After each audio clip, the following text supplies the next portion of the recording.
bekerja.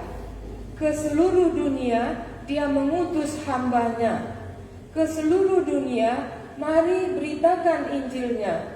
Yesus yang mati dan bangkit, yang mengasihi dunia. Di seluruh dunia, Roh Allah bekerja. Ke seluruh dunia, Dia mengutus hamba-Nya. Ke seluruh dunia, mari beritakan Injil-Nya.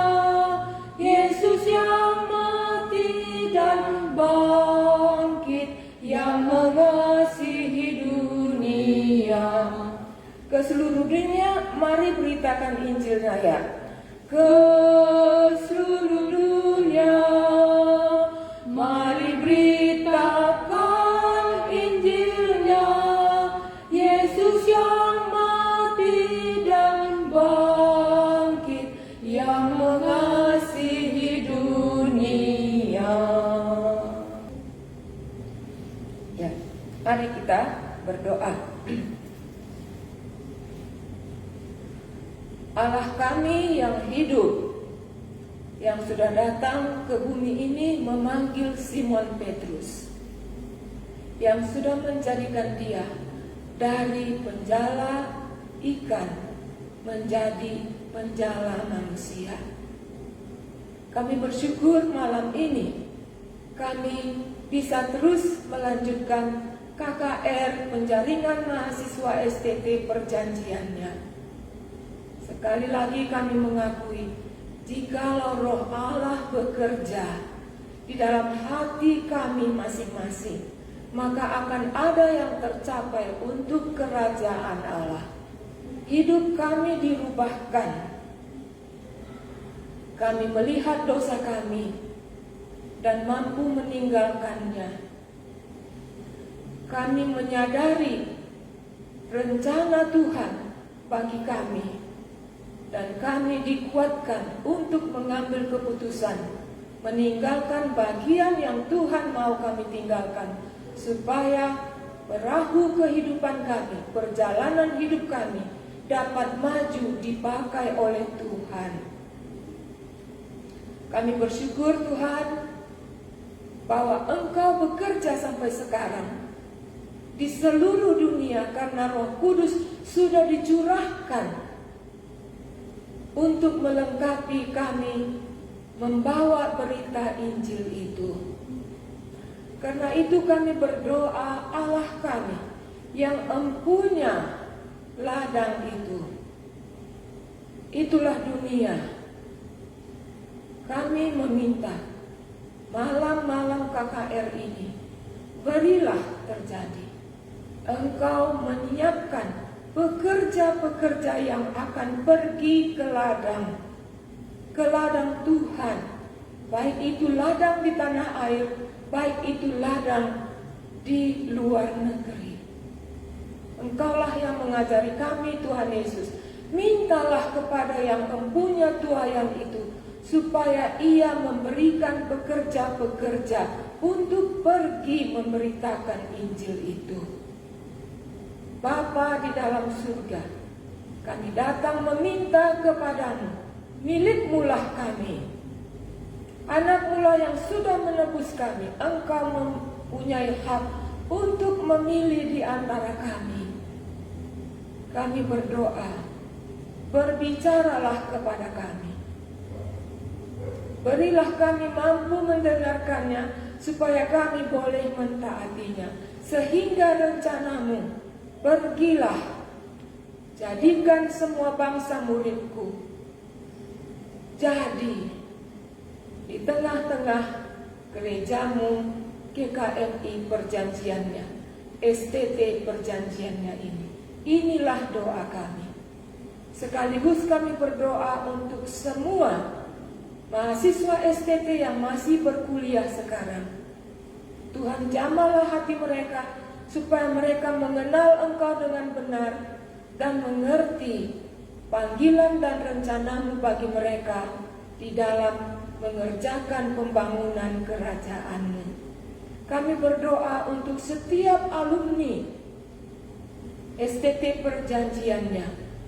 Tuhan Yesus, Engkaulah yang kami harapkan akan bekerja mengaturkan sehingga masing-masing sesuai dengan porsi yang Tuhan rencanakan akan menempati tempatnya masing-masing dalam pembangunan kerajaan Tuhan, dalam pemberitaan Injil ke dunia ini. Inilah doa kami di malam hari ini, dan ini kehendak Tuhan. Karena itu kami minta ini di dalam nama Tuhan kami Yesus. Kami serahkan ibadah kami pada malam hari ini.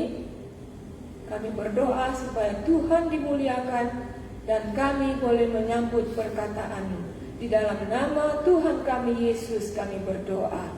Amin. Ya. Malam ini, apakah saudara bisa mendengar dengan jelas atau kurang keras suaranya?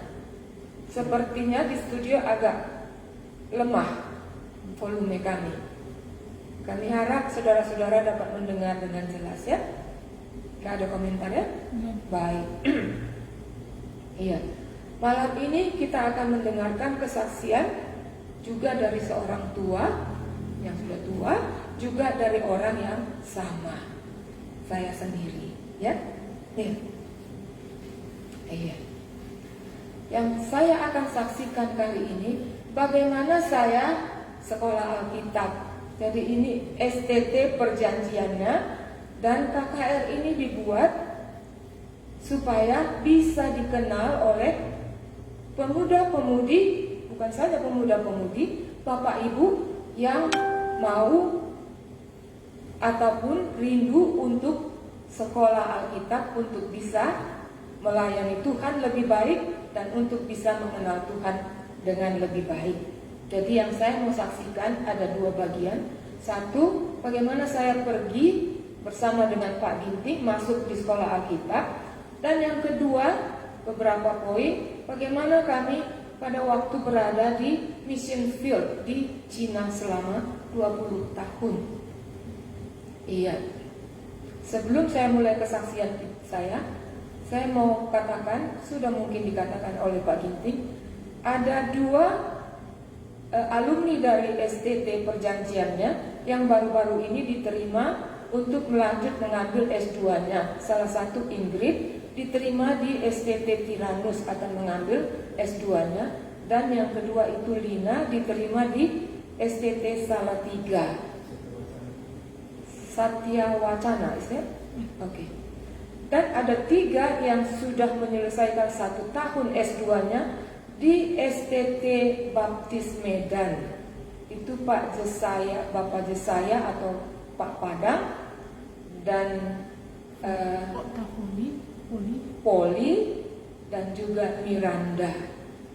Kita berdoa supaya Tuhan campur tangan penuh menempatkan setiap hamba-hambanya yang muda di mana dia mau masing-masing melayani Tuhan. Ya, saya mulai kesaksian saya. Kami dengan Pak Ginting menikahnya tahun 81. Tahun 83 akhir kami berdua sekolah Alkitab berangkat ke Selandia Baru atau New Zealand. Nama sekolah Alkitab itu Bible College of New Zealand waktu itu. Sekarang namanya sudah berbeda ya. Jadi waktu itu kami datang 3 bulan lebih cepat. Maksudnya apa? Karena perlu penyesuaian diri di sana, di negeri barat ya. Sangat berbeda sekali. Apalagi kami berangkatnya dulu itu dari Bandar Baru. Jadi sebelum berangkat ke Selandia Baru, kami bekerja sebagai Bapak Asrama dan Ibu Asrama di Sekolah Alkitab Metodis Bandar Baru. Iya. Dan agak berat di situ hidup kami ya, secara fisik. Saya sebagai Ibu Asrama setiap hari ke pasar. Jadi pekerjaan saya belanja, ada pekerjaan yang lain juga.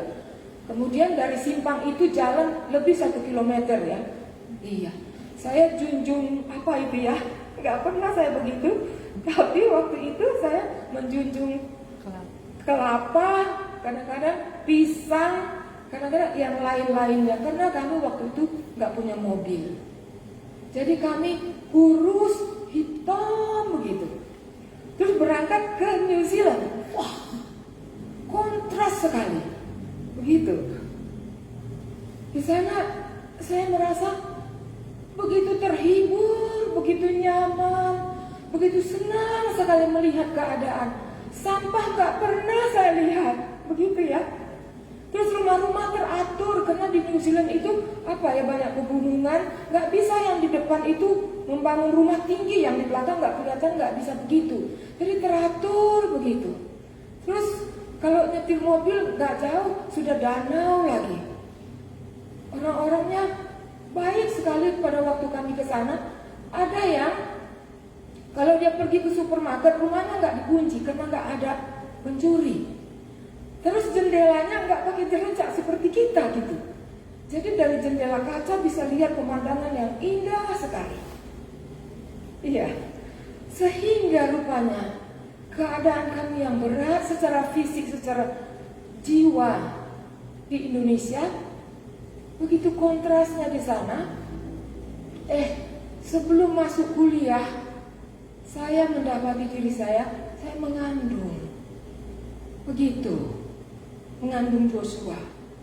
Dan saya sangat terkejut sekali. Saya bilang sama Tuhan, Tuhan salah waktunya ini.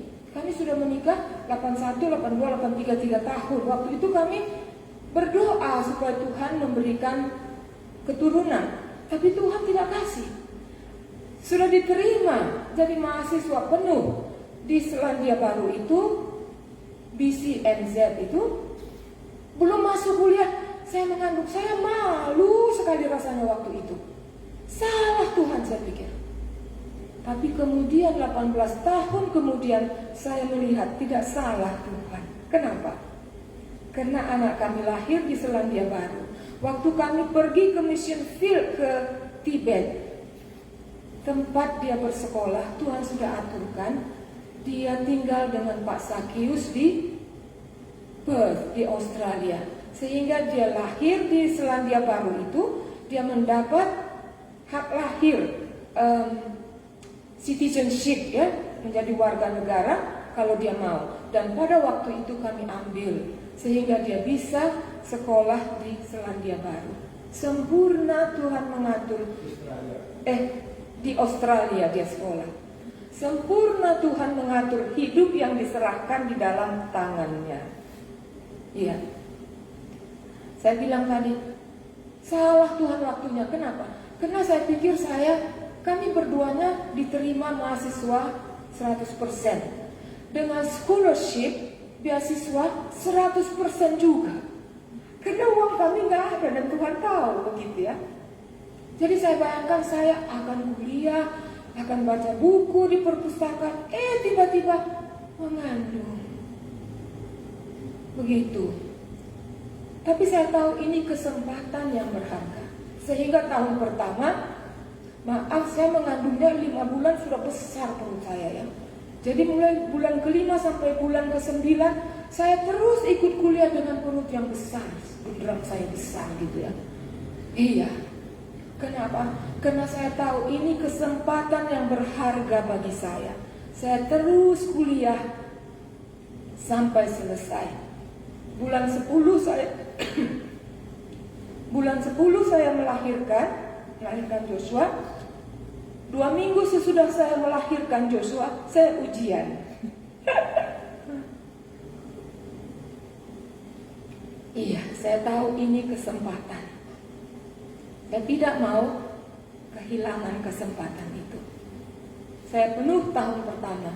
Tahun kedua Joshua sudah lahir, saya harus mengurangi, tidak bisa penuh lagi. Tapi saya terus kuliah sampai tahun ketiga.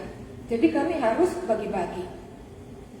Pagi-pagi Pak Ginting dulu pergi ke kuliah, saya di rumah. Terus 5 menit sebelum kuliahnya Pak Ginting, jam pelajarannya Pak Ginting selesai, saya sudah dorong Joshua dengan pushchair-nya ke depan pintu begitu. Jadi Pak Ginting 5 menit sebelum belnya dia sudah keluar serah terima anak. Jadi Pak Ginting dorong Joshua lagi ke rumah jaga anak dia, saya yang masuk kuliah. Begitulah bergantian. Dan saya bersyukur kali Pak Ginting encourage, kasih semangat sama saya supaya saya bisa menyelesaikan kuliah saya. Akhirnya 3 tahun part-time. Itu tentang kuliah di sana. Dan selama kuliah itu, ini kesaksian saya tentang Pak Ginting. Di sana ada Radio Rema. Udah pernah disaksikan Pak Ginting. Jadi kami mendengarkan Radio Rema ini setiap hari. Sama saya biasa saja, tapi sama Pak Ginting itu ya, panggilan itu datang kepada Pak Ginting, tapi saya menerima juga dari dia. Waktu kami mendengarkan Radio Rema, rupanya dalam hatinya, satu hari kelak aku akan buat radio station di kampungku. Sekarang radio itu adakah? Iya, radio perjanjiannya 95,3 FM. Itu Tuhan yang mendirikannya. Yang lain lagi, dia melihat buku-buku di perpustakaan. Saya melihat juga, tapi kesan berbeda. Dia melihat buku-buku, dia begitu senang kalau ada second hand book itu atau book free. Hamba Tuhan yang sudah meninggal begitu ya, buku-bukunya dibagikan, dijejerin, dipamer, dan diundang mahasiswa dari Bible College, siapa yang mau silahkan ambil begitu. Apa yang ada dalam hati Pak Ginting? Satu hari kelak aku akan bawa buku-buku ini ke kampungku dan aku akan buat sekolah Alkitab di kampungku. Adakah itu terjadi? Apa namanya? STT perjanjiannya. Dari segala yang baik yang dijanjikan Tuhan kepada kaum Israel, kepada orang Israel, tidak ada yang tidak dipenuhi, semuanya terpenuhi. Dari segala yang baik yang dijanjikan Tuhan kepada Israel, tidak ada yang tidak dipenuhi. Semuanya terpenuhi. Ya, selanjutnya STT ya. Sampai di situ, kemudian satu poin lagi tentang sekolah Alkitab. Dosen kami banyak yang sudah lebih dari 20 tahun di ladang misi. Ada beberapa yang di India, ada juga yang di Cina. Dengan demikian kami disiapkan untuk menjadi misionari, untuk pergi memberitakan Injil ke ladang misi, di mana kami sangat senang sekali, begitu tepat sekali memilih sekolah Alkitab yang tepat untuk mempersiapkan, memperlengkapi untuk pekerjaan yang khusus yang Tuhan siapkan untuk kami lakukan. Ini bagian yang pertama, yaitu sekolah Alkitab di Bible College of New Zealand. Yang kedua, saya nggak ceritakan di Tanah Karo karena saudara lebih tahu mungkin. Iya. Jadi sesudah pulang dari Selandia Baru tahun 89 kami ke Tanah Karo. Sampai 96 kami shift pindah ke Medan selama 2 tahun. 98 bulan 8 kami berangkat ke Cina. Iya, ke Tibet. Jadi sesudah berangkat kami bertiga, Pak Ginting, saya dan Joshua. Ketiga-tiganya waktu itu jadi student gitu ya. Di sana istilahnya bahasa Chinese-nya ya. Papa, mama, 孩子都是学生. Bisa saudara bilang, Papa, mama, 孩子都是学生. Bapaknya, ibunya, anaknya, semuanya, tiga-tiganya pelajar. Iya, bapaknya, mamanya belajar bahasa Mandarin, anaknya belajar SMP kelas 3 Joshua pada waktu itu. Tiga-tiganya kan. Dan kami belajar bahasa Chinese pada waktu itu. Ya. Dan hari pertama, ini sudah pernah saya saksikan, tapi saya mau ulangi. Hari pertama, malam pertama itu Pak Ginting selalu kutip waktu di airport itu, orang yang menjemput kami tidak datang-datang, tidak bertemu, dan dia menyerahkan keluarganya, istri dan anaknya sebagai korban ya. Dia bilang, inilah kami. Gitu. Cerita saya, sampailah kami di asrama. Kami diberi ruangannya besar gitu ya. Jendelanya besar, ruangan yang lama. Jadi lantainya dicat begitu, tapi catnya itu cat minyak yang sudah berkupas-kupas. Terus kami sedikit pun belum bisa bahasa Mandarin, Chinese pada waktu itu. Mau makan untuk makan pertama pada malam hari itu, kami tidak tahu bagaimana belinya begitu. Dan dosen yang menjemput kami menolong kami untuk membelikannya. Jadi kalau kita dulu ada piring kaleng ya, ada juga mangkok yang dari seperti piring kaleng itu, bowl yang dari kaleng begitu. Itulah dibelinya nasi goreng, ada daging sedikit, ada cabai paprika, itulah digoreng ya. Jadi kami bertiga makan dari mangkok kaleng itu bertiga begitu. Hati dan jiwa saya pelan-pelan begitu menikmati dan mengikutinya dan sambil terbuka pada Tuhan. Rupanya semuanya ini dari mulai persiapan, jiwa dan tubuh saya terlalu berat untuk menampungnya, sehingga malam itu saya langsung demam tinggi. Iya, 39, 40, 39, 40, 3 hari berturut-turut. Saya makan obat Panadol untuk menurunkannya. Iya, tapi tidak turun. 3 kali 1 hari. Hari kedua 3 kali 1 hari. Hari ketiga 3 kali 1 hari. Tidak turun-turun, hanya turun sedikit saja demamnya. Iya. Dan saya katakan, besok saya nggak makan Panadol lagi. Karena saya tahu itu tidak bisa dilanjutkan dalam jangka yang panjang. Jadi besoknya itu tidak makan obat lagi. Ini begitu berkesan bagi kami. Iya. Dan Pak Ginting biasa ciri khasnya, di mana dia ada di situ ada Alkitabnya. Saya berbaring demam tinggi, Pak Ginting duduk di samping saya di kursinya dengan Alkitabnya. Dia panggil Joshua, "Josh, mari kita berdoa untuk Mami. Kamu taruh tangan di badan Mami. Kamu berdoa supaya Mami sembuh dari penyakit demamnya." Joshua sederhana, tapi doanya begitu tulus. Sering sekali kami dapat berkat dari doa Joshua.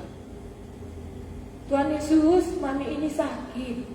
Sembuhkanlah Tuhan Yesus. Amin. Dia tulus dan minta. Selesai itu Pak Ginting yang berdoa. Dia berdoa supaya Tuhan menyatakan diri dan menyembuhkan saya. Dan sesudah amin, saya merasakan sesuatu terjadi dalam tubuh saya.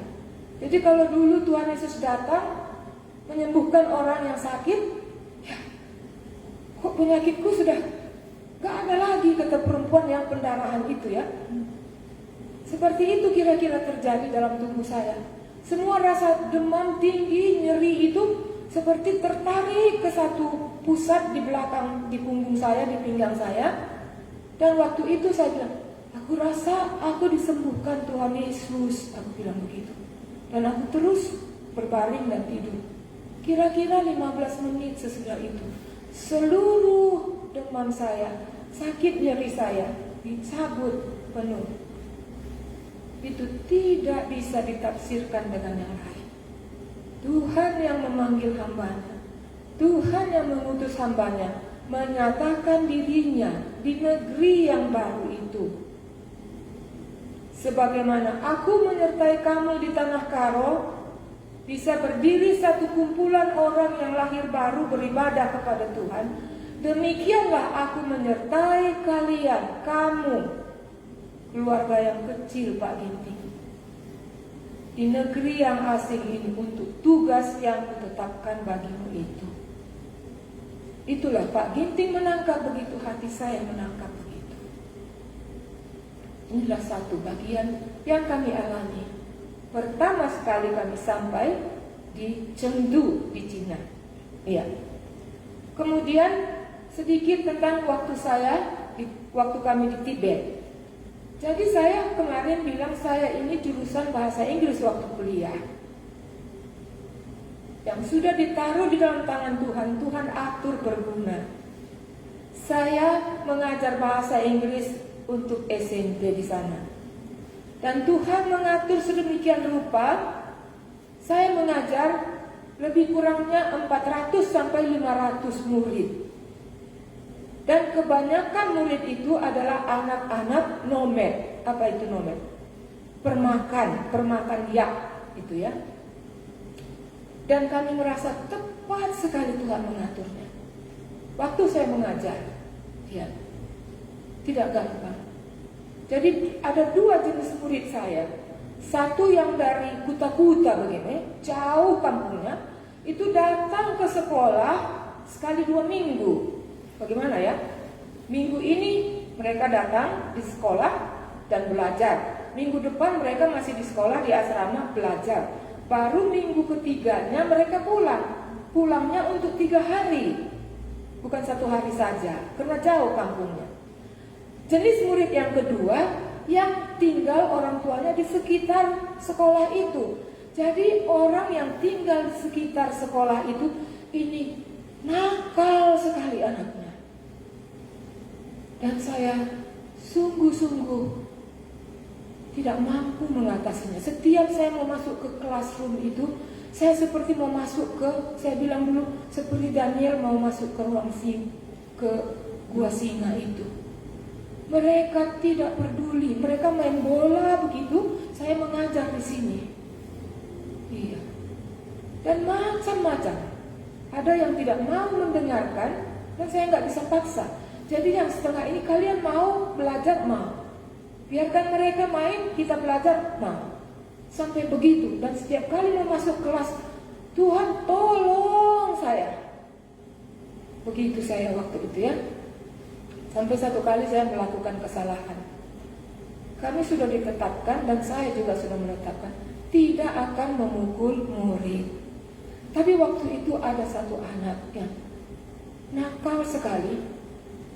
Saya nggak tahu apakah penghapus atau apa. Saya ambil tangannya, saya pukul begitu. Dan waktu itu berubah hati saya. Saya begitu sedih sekali. Kenapa saya memukul? Saya diutus untuk menyatakan kasih Tuhan, dan saya memukul anak yang Tuhan kasihkan untuk saya kasihi. Saya minta ampun kepada Tuhan. Saya tahu saya sudah diampuni, tapi lama saya masih mengingat sampai 2 minggu saya kira. Saya masih betapa buruknya engkau, Rosna. Jemaat mendoakanmu, jemaat memberikan persembahannya supaya kamu bisa ke Tibet, supaya kamu menyampaikan kasih Allah kepada orang-orang Tibet ini, dan kamu memukul anak itu. Saya sangat sedih sekali. Dan itu kesalahan saya dan tidak akan terulang lagi. Iya, itu satu hal yang pernah saya alami. Hal yang baik.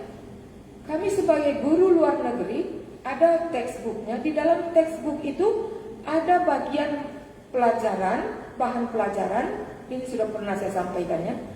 Setiap Paskah kami bisa menceritakan tentang kematian Tuhan Yesus.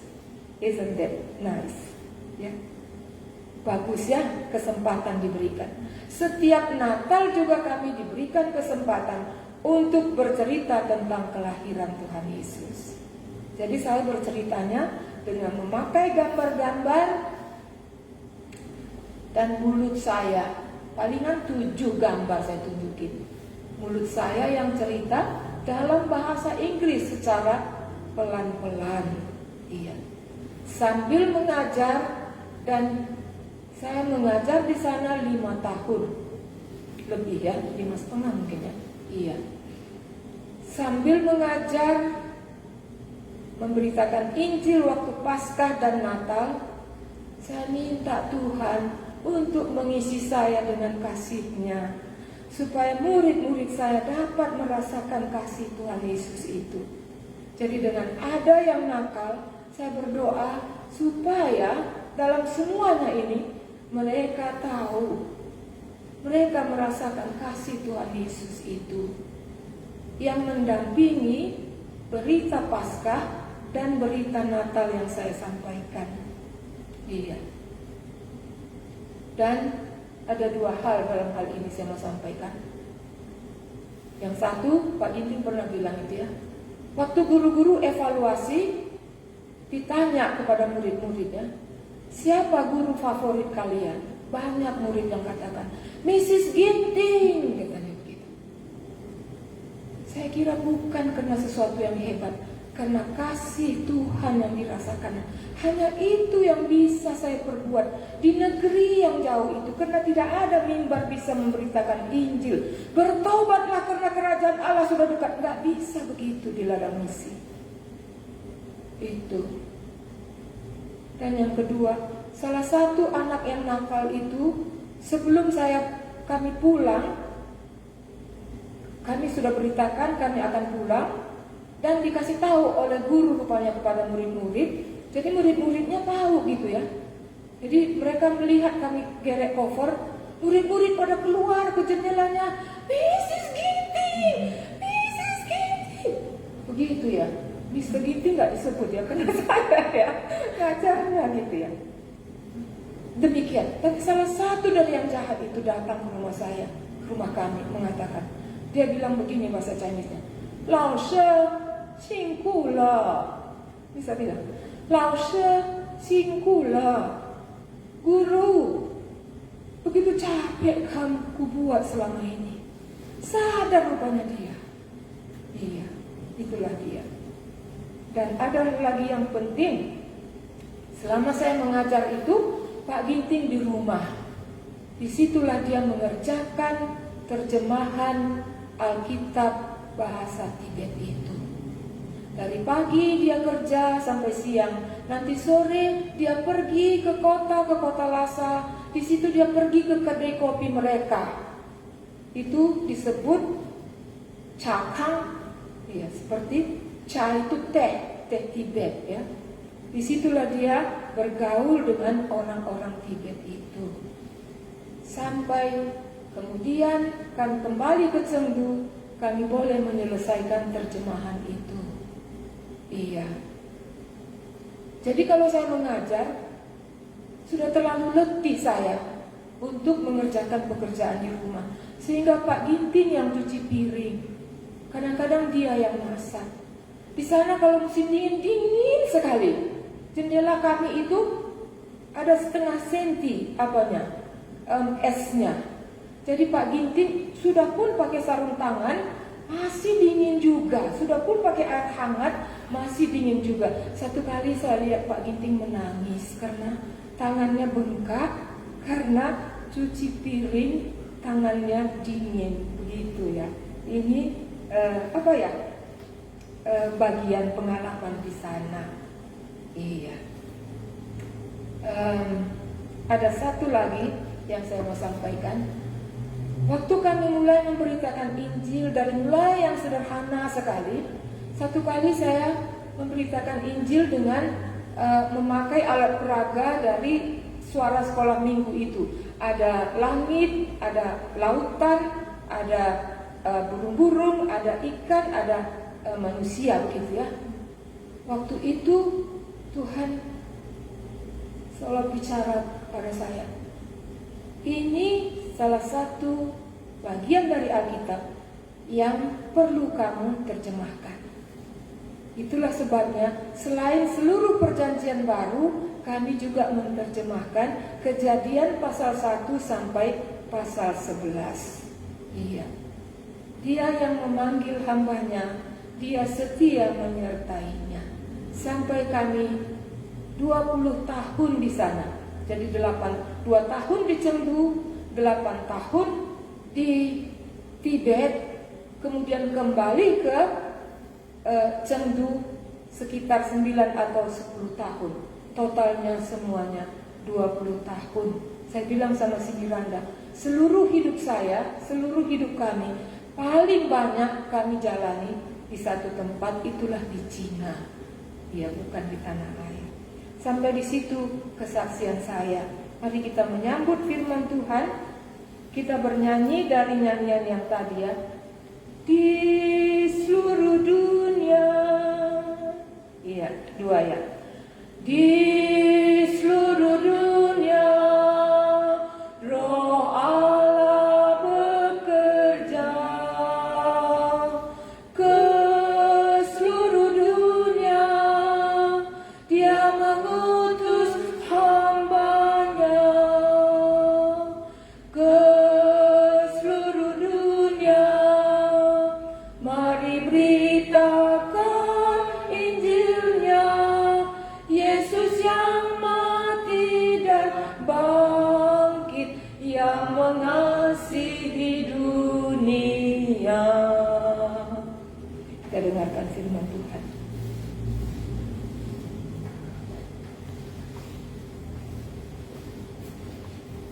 Mari kita berdoa.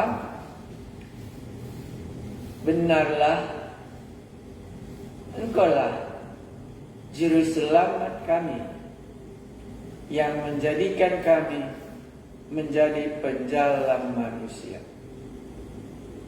Sekarang kami berdoa supaya roh yang sama yang ada di tengah-tengah kami dalam kebangunan rohani untuk mahasiswa yang ada di STT ini, roh-Mu yang sama akan memanggil dari orang-orang yang Engkau telah tetapkan untuk melakukan tugas yang Engkau telah suruh, supaya pekerjaan itu bisa diselesaikan sampai Engkau datang kedua kali ke dunia ini. Kami berdoa supaya roh yang sama dapat berbicara kepada kami masing-masing dimanapun kami berada, bahwa Yesus Juru Selamat kami itulah yang berkata-kata dan memanggil kami supaya kami berangkat ke ladang misi yang Tuhan tetapkan.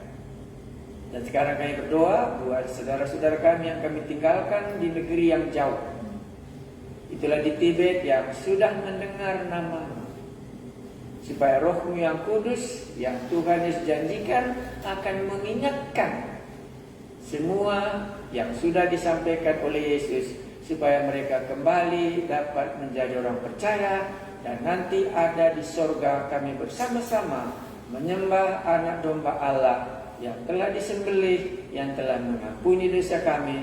Pada hari Yesus anak domba itu duduk di atas tahta kemuliaan di sebelah kanan Allah Bapa.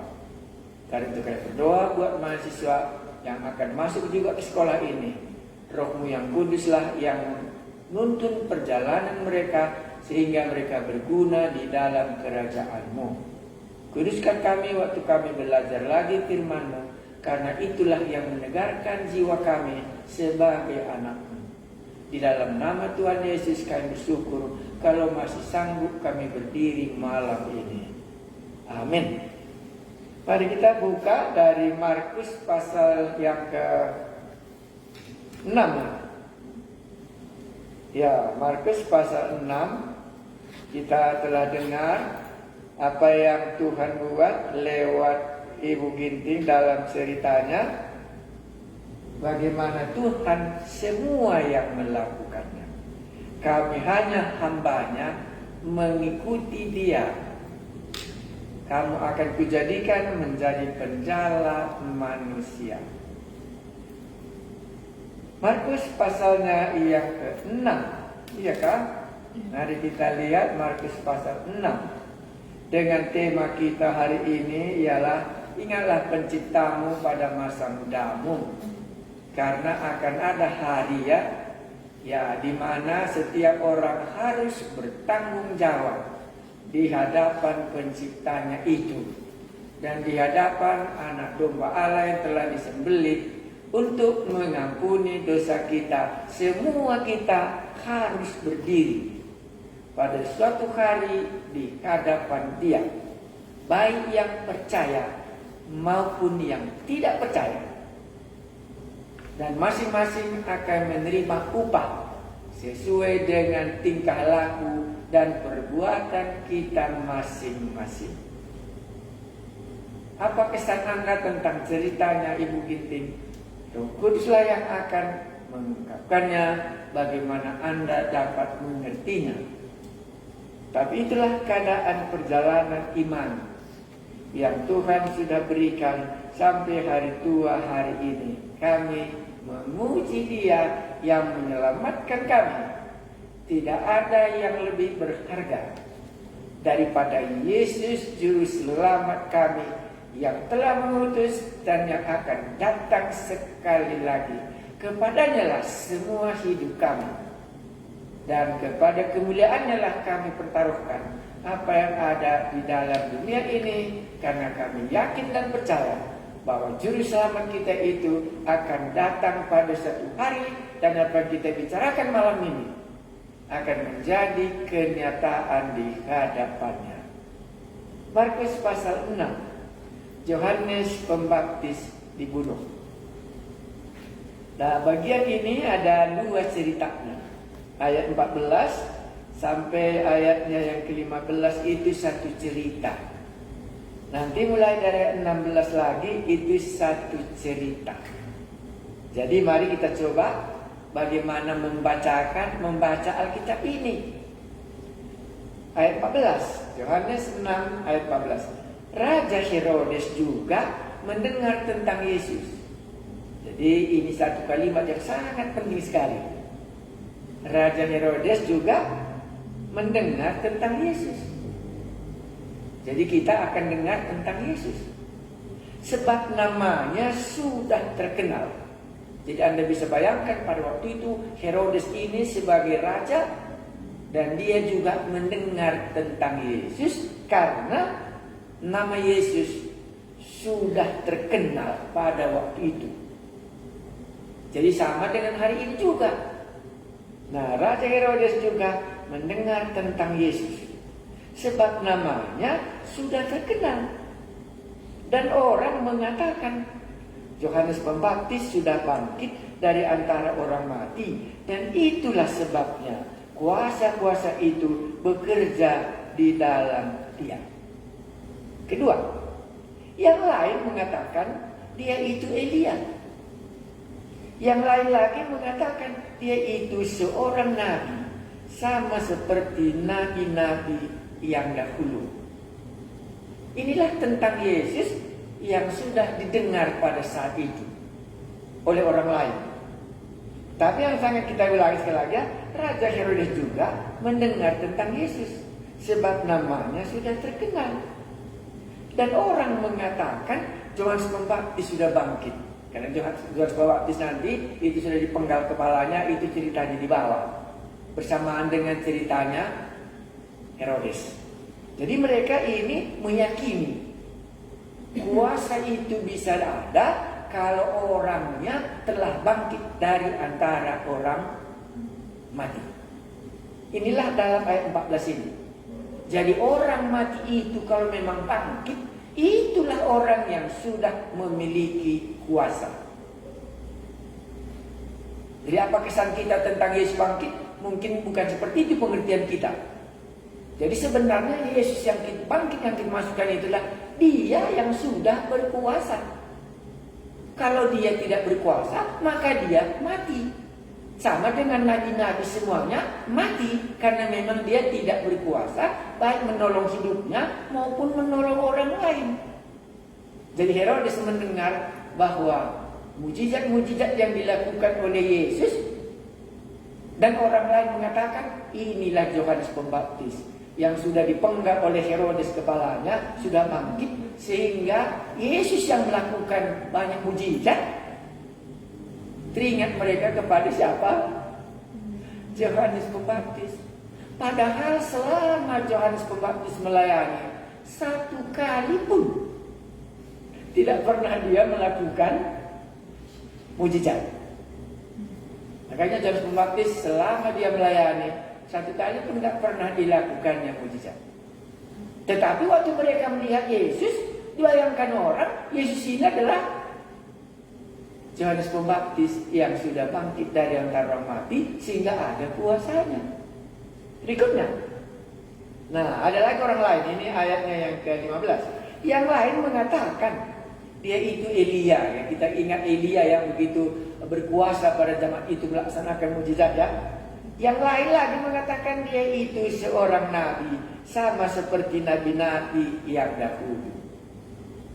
Ayat 14 dan ayat 15, pandangan orang terhadap Yesus. Tetapi ayat mulai dari 16 itu pandangan Raja Herodes terhadap Yesus. Ayat 16, ini cerita yang kedua. Waktu Herodes mendengar hal itu, ia berkata,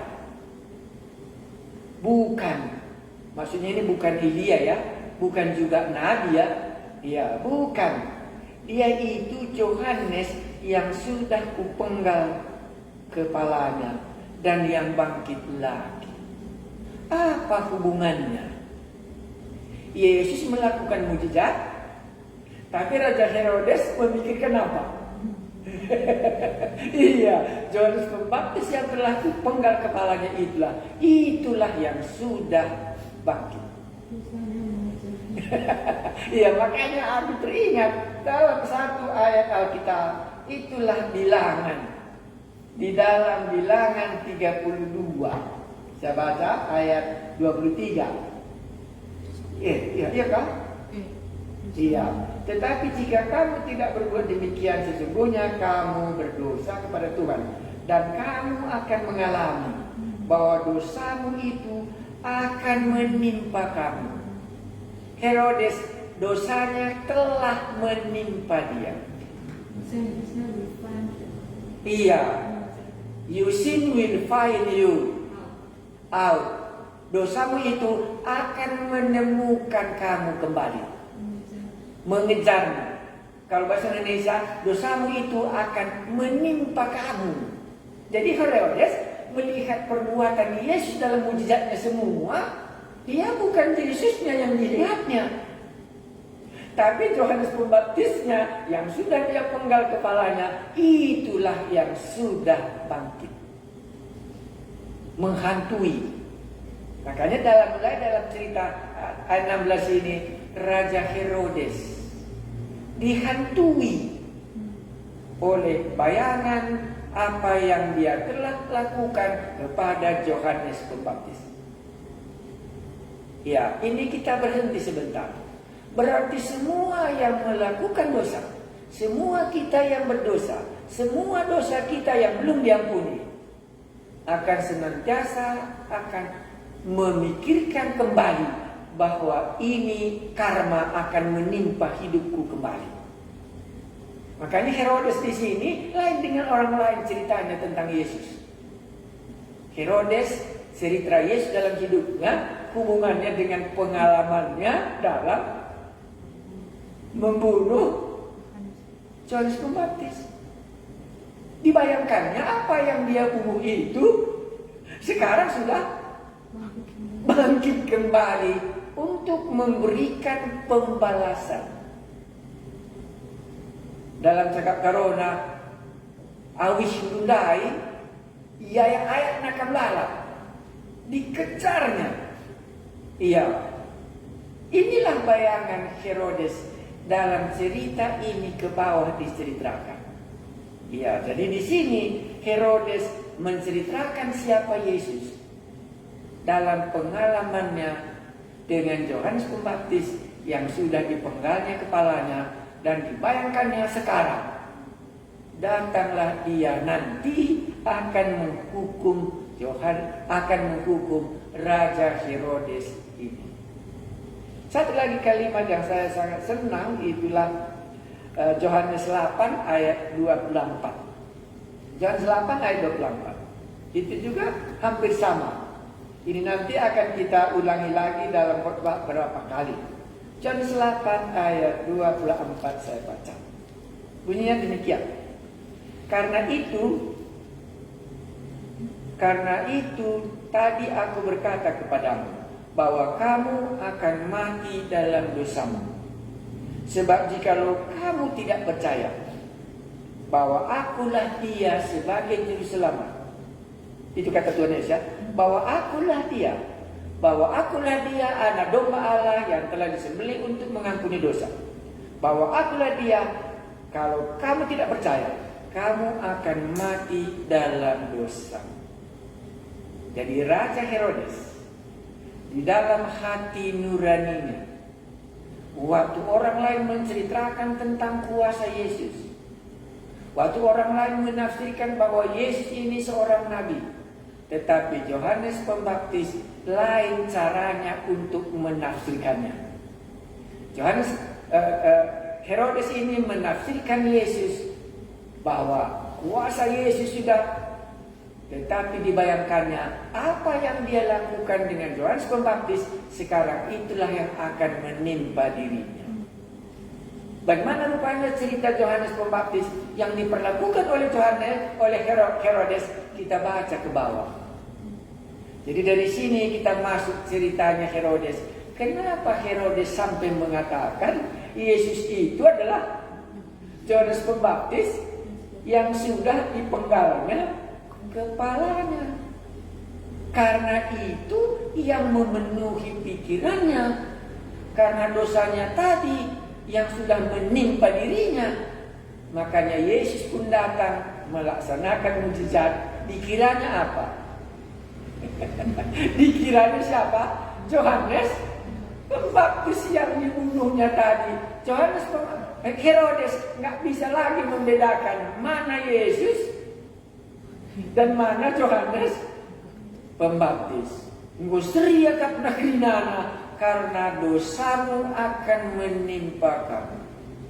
Bukan Yohanes Pembaptis yang datang, Yesus yang datang. Tadi langsung dibayangkannya, ini pasti Yohanes Pembaptis yang sudah kupenggal kepalanya itu. Itulah yang sudah bangkit dari antara orang mati, sehingga besar sekali kuasanya. Kita berdoa supaya hati nurani Anda yang sekarang sedang seperti hati nurani Raja Herodes, apa yang Anda lakukan, dan itulah yang menghantui hidupnya. Tuhan Yesus yang datang untuk mengabarkan Injil, Tuhan Yesus yang menyembuhkan orang sakit. Tapi Yohanes Pembaptis dibayangkan, tetapi Herodes apa? Iya, sudah hebat ini. Pasti dia Yohanes Pembaptis yang sudah penggal kepalanya. Dulu pun ku bilang jangan main-main sama dia.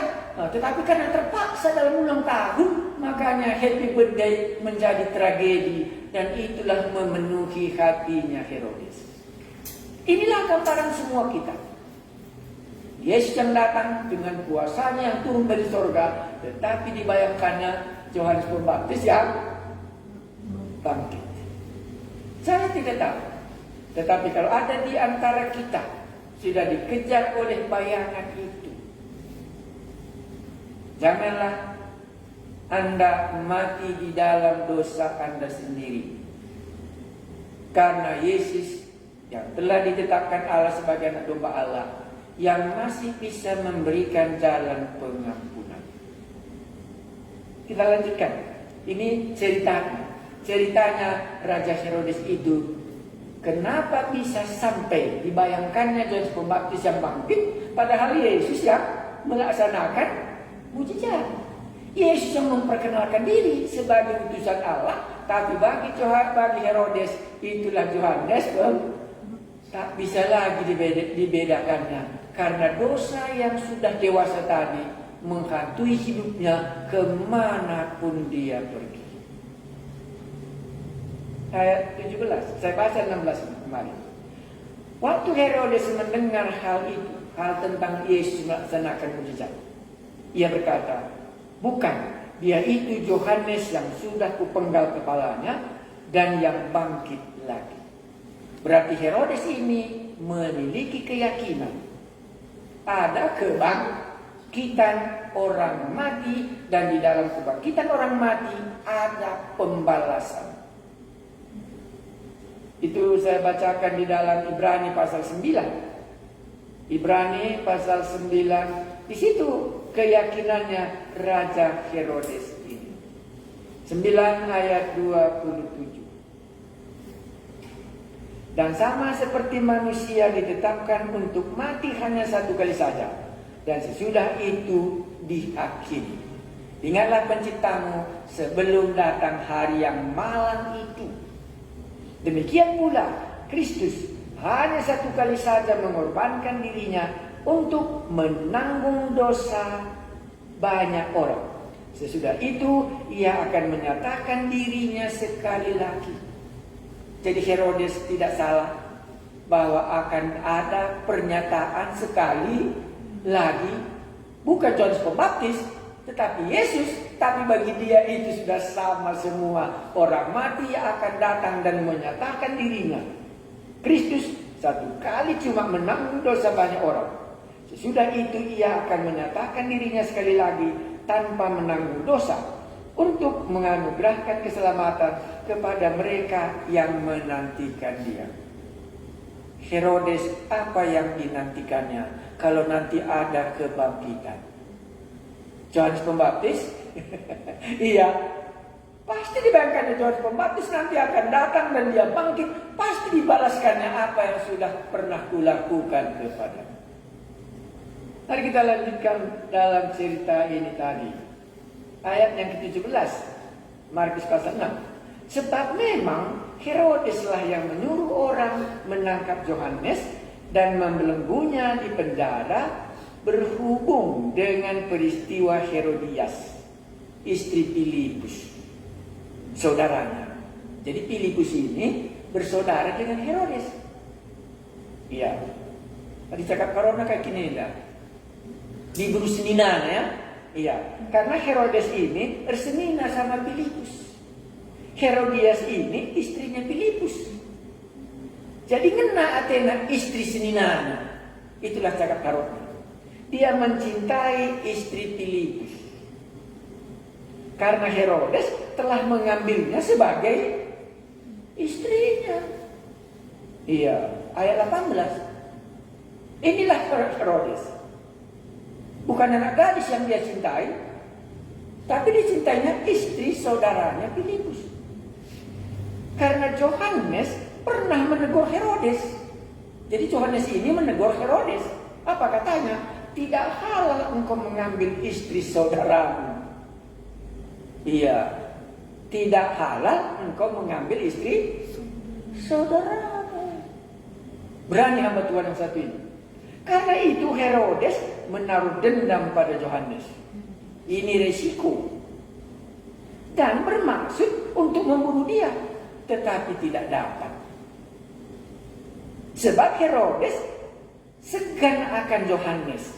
Karena dia tahu, iya, bahwa Yohanes adalah orang yang benar dan suci.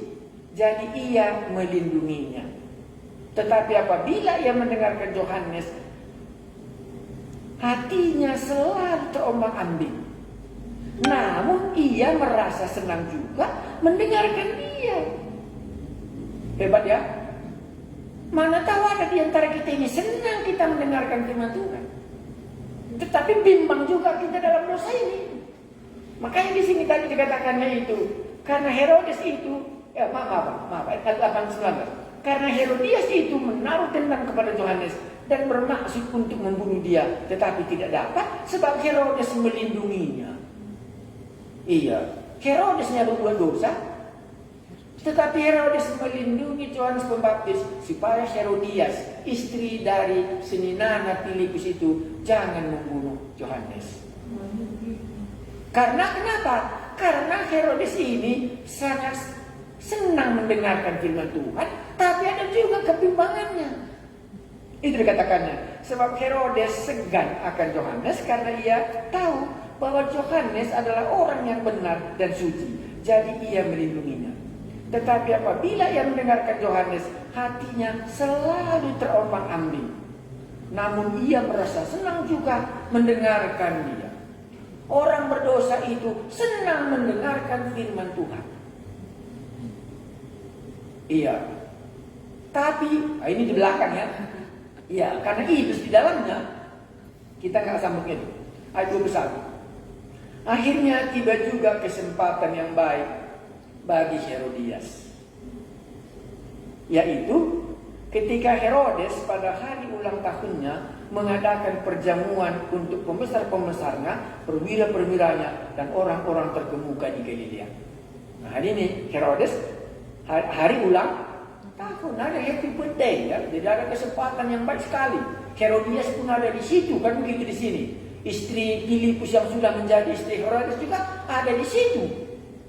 Iya. Dan disinilah ada kesempatan ya. Ayat 22. Pada waktu itu anak perempuan Herodias. Rupanya dari Herodias ini, dari istri suaminya yang dari Filipus ini sudah ada anak mereka. Iya, pada waktu itu anak perempuan Herodias tampil lalu menari. Dan ia melukakan hati Herodes dan tamu-tamunya. Jadi dia pintar kali menari, suaranya begitu indah. Semua tamu-tamu sangat senang sekali. Namanya pesta happy birthday, namanya itu happy birthday, semua mendatangkan kesenangan. Iya, namanya party ya. Happy birthday party, gitu bersukacita karena ada anak Herodias dari perkawinannya dengan Filipus mungkin begitu indah dalam tari-tariannya. Raja berkata kepada gadis itu, dapat hadiah dia. Raja berkata kepada gadis itu, minta daripada aku apa saja yang kuingini, maka akan kuberikan kepadamu. Ingat penciptamu pada masa mudamu, sebelum datang hari yang malam. Anak gadis ini diberi kesempatan. Mintalah apa saja yang kamu ingini. Wah, mantap ya.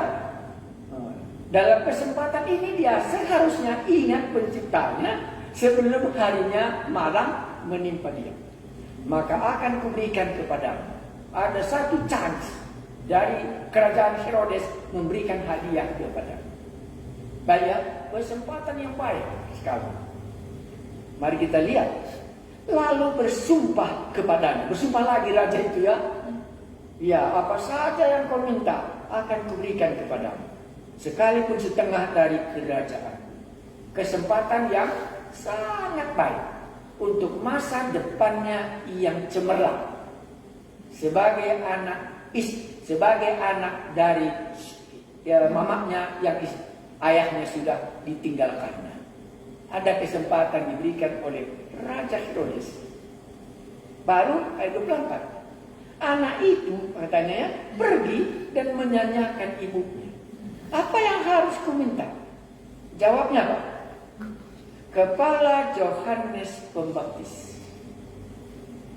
Bagaimana anak gadis ini dan bagaimana Herodias ini. Dan ini semua tamu yang besar-besar. Dan yang dimintanya bukan emas. Bukan dimintanya kedudukan dan bukan kerajaan. Tapi dimintanya kepala Yohanes Pembaptis. Makanya tadi sudah dikatakan dalam ayatnya yang ke-21. Akhirnya tiba juga kesempatan yang baik bagi Herodias. Tadi dia sudah mau membunuhnya. Maka teringatlah saya, dosanya Daud sampai juga kepada pembunuhan. Makanya dosa seks itu dalam Raja Daud juga membunuh Uria. Dalam dosa seksnya Herodias dengan Herodes juga ada kematian Yohanes Pembaptis. Mungkin anak gadis akan berkata, bodoh kali kau. Mungkin seperti itu. Kenapa kau minta kepada Yohanes Pembaptis? Untuk apa itu? Apakah nanti itu membawa masa depanmu cemerlang atau membawa masa depanmu menjadi suram? Tetapi dia berikan kesempatan kepada ibunya. Bagus ya? Dan ibunya inilah kesempatan membalaskan dendamnya tadi, karena Yohanes Pembaptis berani menegurnya. Tidak layak kau mengambil istri saudaramu. didengar Herodias. Iya. Mari kita sambung kalau demikian. Apa yang Anda mau katakan? Kepala Yohanes Pembaptis diminta.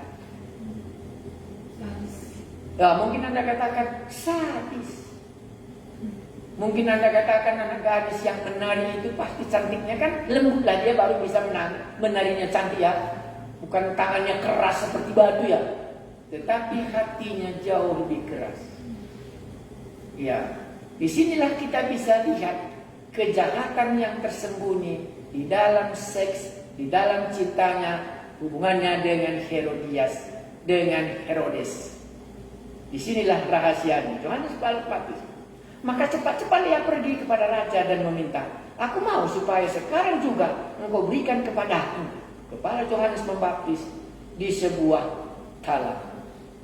Pesta happy birthday, hadiahnya kepala manusia.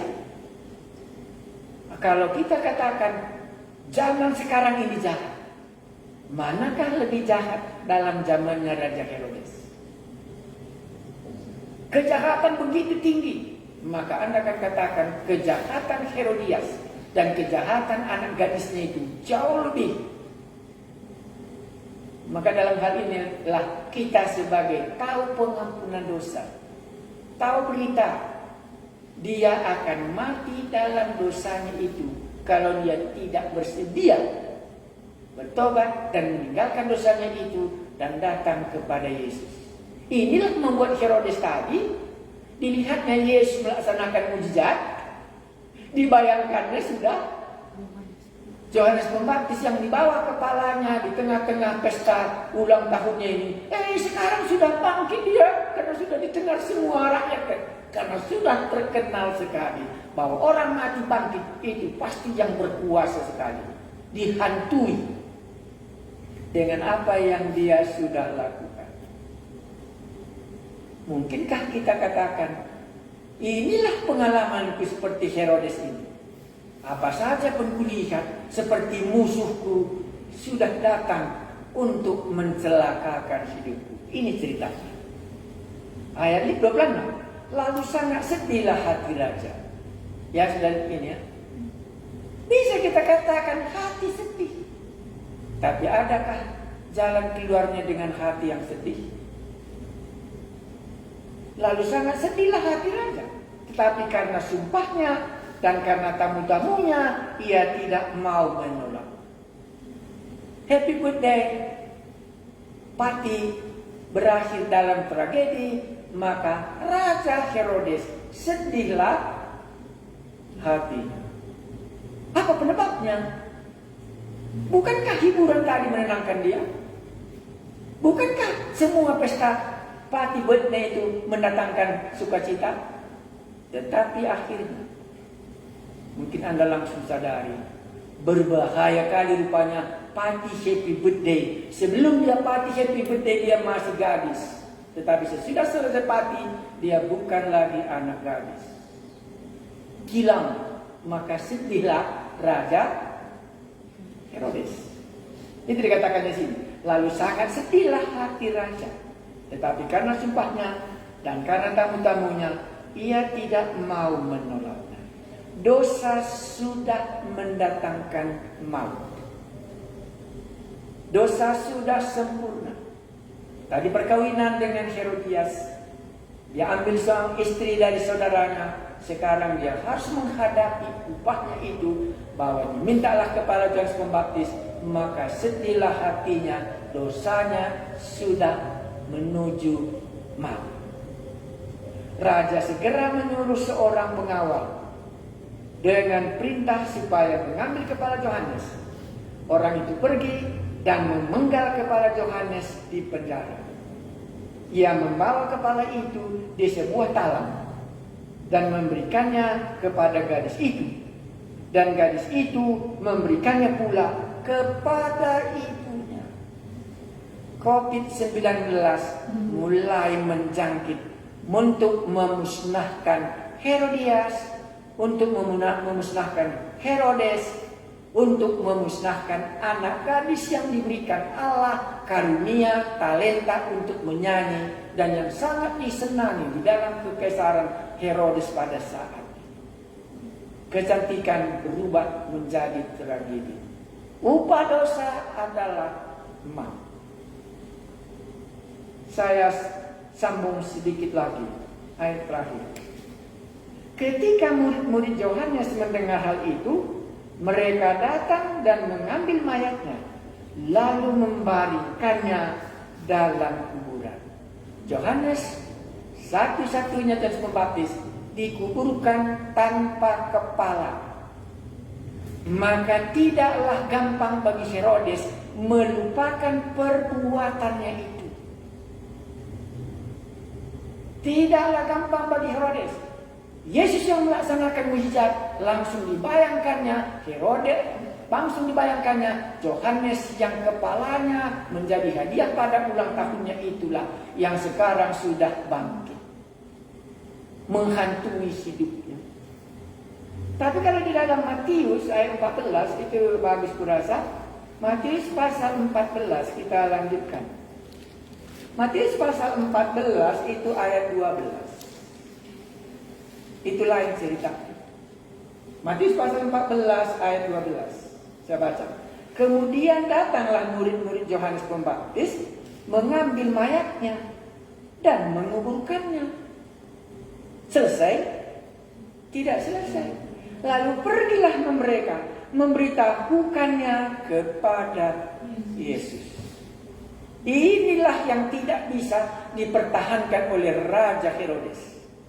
Semua apa yang dilakukannya ini, murid-murid Yohanes pergi kepada Yesus dan menyatakan apa perbuatannya ini.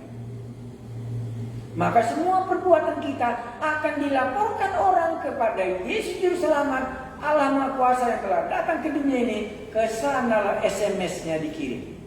Itulah membuat hati Herodes tidak bisa lagi tenang, karena penciptanya sudah menuntut tanggung jawab dalam hidup.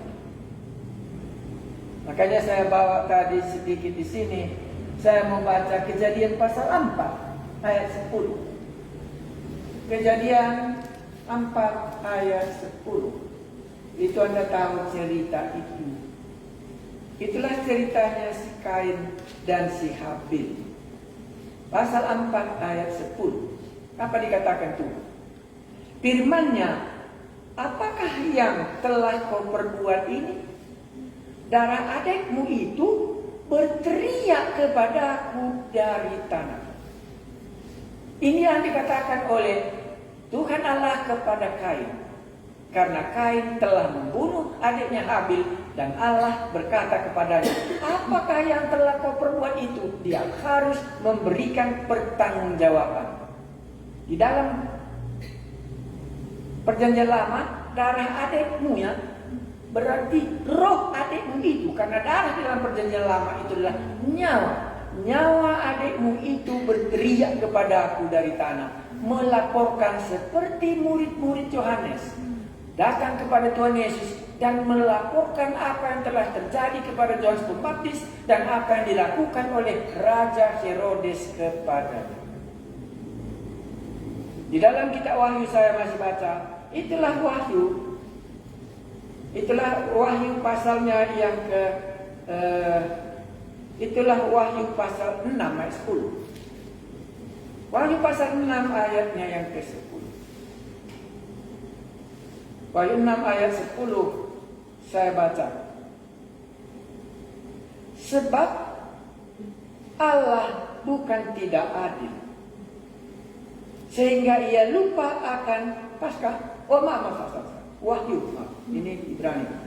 Ya, Wahyu pasal 6 ayatnya yang ke-10. Dan mereka berseru dengan suara nyaring katanya, berapa lama lagi ya penguasa yang kudus dan benar, engkau tidak menghakimi dan tidak membalaskan darah kami kepada mereka yang diam di bumi. Inilah tuntutan mereka, dan dilaporkannya lah kepada Yesus apa yang dilakukan oleh Raja Herodes. Mari kita tunduk kepala. Kita berdoa di hadapan Yesus. Berarti semua tingkah laku kita sudah dilaporkan di hadapan Yesus. Sudah dilaporkan di hadapan Allah. Dengan kejahatan Herodes, kejahatan Herodias, dan kejahatan anak gadis ini, kita semua yakin kalau Allah tidak membalaskan penghakiman, maka Allah yang kita kenal itu bukanlah Allah yang adil dan kudus. Inilah membuat hati kita tidak mungkin tidak ada neraka dan surga. Kalau Yohanes Pembaptis kepalanya menjadi hadiah di ulang tahun, apakah nanti Yohanes Pembaptis tidak layak untuk dikumandangkan karena dia menyatakan kebenaran pada hari kebangkitan? Di manakah Anda? Apakah kita seperti Herodes? Kita seperti Herodias menaruh dendam? Atau seperti anak gadis ini tanpa berpikir dia sudah mencelakakan hidup Yohanes Pembaptis?